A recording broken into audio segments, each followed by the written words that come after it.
दर्शकगण को ईश्वरीय ज्ञान चैनल पे आप सबको कोटि कोटि प्रणाम।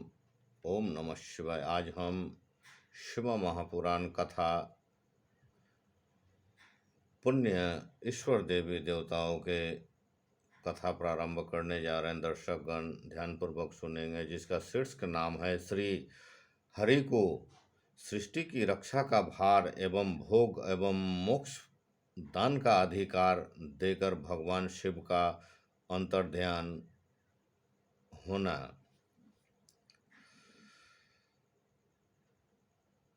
परमेश्वर शिवजी बोले, उत्तम व्रत का पालन करने वाला हे हरे, हे विष्णु, अब आप मेरी दूसरी आज्ञा सुने। उसका पालन करने से आप सदा समस्त लोकों में माननीय एवं पूजनीय होंगे। तब ब्रह्मा जी द्वारा रचे गए लोकों में जब कोई संकट उत्पन्न हो, तब आप उन संपूर्ण दुखों का नाश करने के लिए सदा तत्पर रहे। मैं संपूर्ण दुस्साहस कार्यों में आपकी सहायता करूंगा। आपके दुर्जय और अत्यंत उत्कृष्ट शत्रुओं को मैं मार गिराऊंगा। हे हरे, आप नाना प्रकार के अवतार धारण करके लोक में अपने उत्तम कृतियों का विस्तार कीजिए और संसार में प्राणियों के उद्धार के लिए तत्पर रहिए। गुण रूप धारण कर मैं निश्चित ही अपने इस शरीर से संसार के उन कार्यों को संपन्न करूंगा और सहयोग करूंगा जो आपसे संभव नहीं है, इसमें कोई संदेह नहीं है।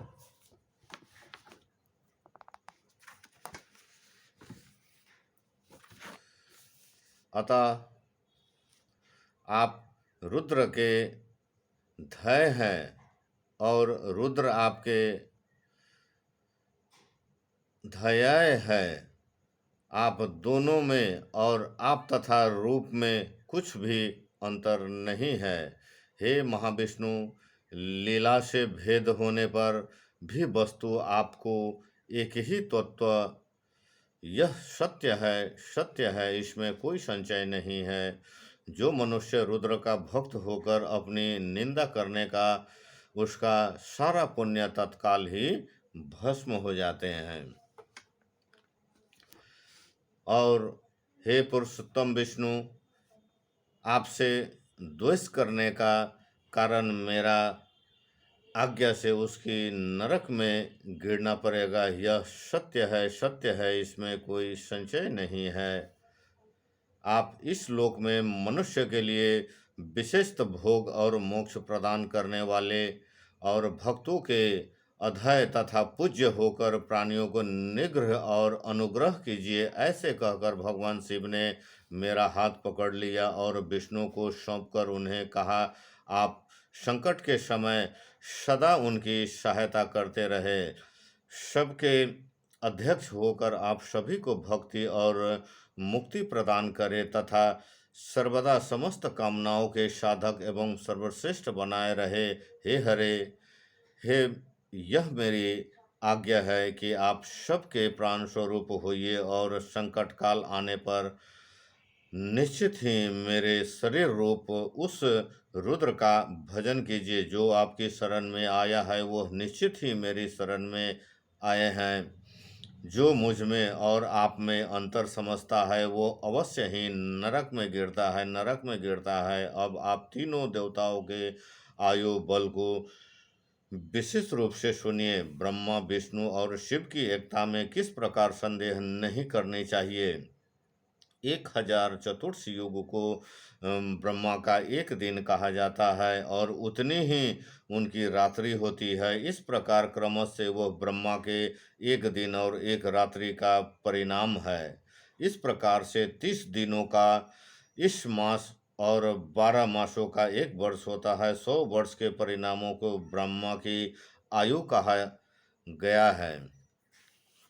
ब्रह्मा के एक वर्ष के बराबर विष्णु का एक दिन कहा जाता है, वे विष्णु भी अपने 100 वर्षों के प्रणाम तक जीवित रहते हैं। विष्णु के 1 वर्ष के बराबर रुद्र का एक ही दिन होता है। भगवान रुद्र भी उस मान के अनुसार नर रूप में 100 वर्षों तक स्थित रहते हैं। तदंतर शिव जी के मुख से एक श्वास निकलता है और जब तक वह निकलता रहता है तब तक वह शक्ति को प्राप्त कर पुनः जब निश्वास हो लेते हैं तब तक ब्रह्मा, विष्णु, शिव, गंधर्व, नाग और राक्षस आदि सभी देवधारियों ने निवास और उच्छ्वास को बाहर और भीतर जाने के लिए क्रम की संख्या में सुरत दिन रात में मिलाकर 21,100 गुना एवं 600 अर्थात 21,06,000 कही गई है। यह 49वां और 49वां एक पल होता है। 60 पलों की 1 घंटी और 7 घंटी के परिणामों को एक दिन और रात्रि कहे गए हैं। सदाशिव के निश्वास के और इच्छोश्वास की गणना नहीं की जा सकती, अतः शिव की सदैव प्रभुत्व और अक्षय है।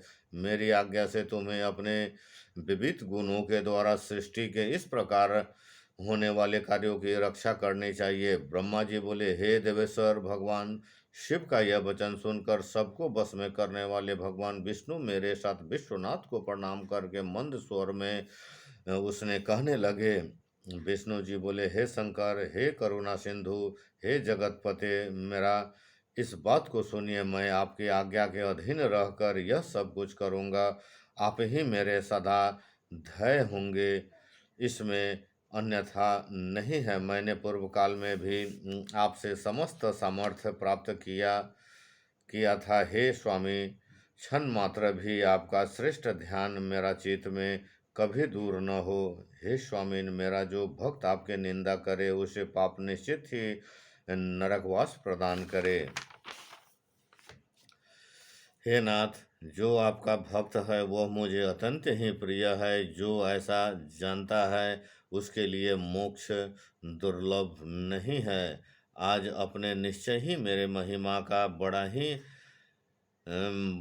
बढ़ा दी है। यदि कभी कोई अवगुण आ जाए तो उसमें क्षमा मुझे कीजिए। ब्रह्मा जी बोले, तदंतर विष्णु के द्वारा कहे गए श्रेष्ठ वचनों को सुनकर शिव जी ने अत्यंत प्रीतिपूर्वक विष्णु ने कहा कि मैं आपके अवगुणों को क्षमा कर दिया। विष्णु ने ऐसे कहकर उन कृपा निधि परमेश्वर ने कृपा पूर्वक अपने हाथों से हम दोनों के संपूर्ण अंगों का स्पर्श किया और आशीर्वाद हमें दिए।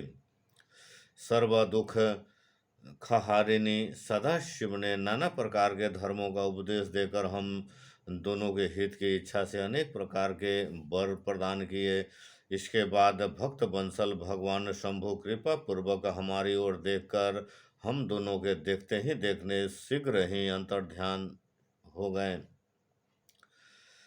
तभी से इस लोक में लिंग पूजा का विधान प्रचलित हुआ। लिंग के प्रतिष्ठित भगवान शिव भोग और मोक्ष देने वाले हैं, प्रदान करने वाले हैं। शिवलिंग की वेदी महादेवी का स्वरूप है और लिंग साक्षात महेश्वर है।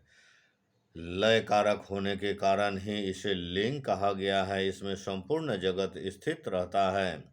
जो शिवलिंग के समीप स्थिर होकर नित्य इस लिंग को असंख्यान को पढ़ता है, इस आख्यान को जो पढ़ता है वह 6 मास में ही शिवरूप हो जाता है।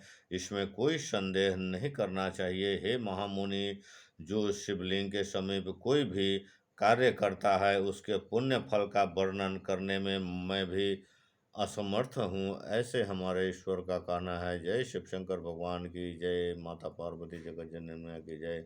ओम नमः शिवाय, ओम नमः शिवाय, ओम नमः शिवाय, ओम नमः शिवाय। हर हर महादेव, हर हर महादेव। फिर हम मिलते हैं। कथा सुनने के लिए आप सबको मेरा कोटि कोटि प्रणाम दर्शकगण को।